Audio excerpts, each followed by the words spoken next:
This is the Lone Crater YouTube. We hope this video helps. In this video, I will explain how to use MAXQDA for qualitative analysis. MAXQDA is a powerful software designed for qualitative and mixed methods research, helping you organize, analyze, and visualize diverse data types. To begin, open the software and familiarize yourself with the main interface, which typically includes 4 main windows.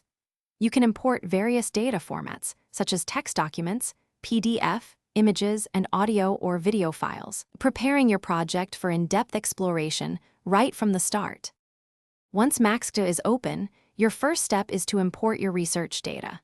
Navigate to the Import tab and select your files, which can include up to 10,000 documents or more.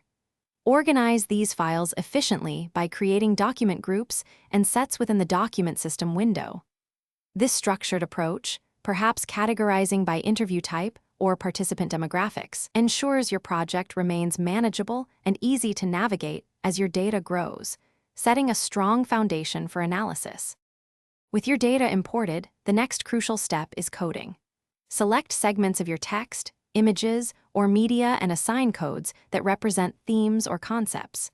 Use the Code System window to create new codes, organize them into hierarchies, and modify existing ones. You can apply hundreds of codes across your data.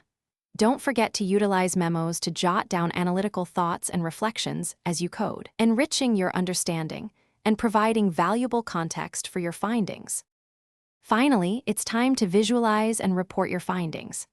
MAXQDA offers several tools, like the Code Relations Browser, to visually explore connections between codes, or MAX maps for conceptual mapping.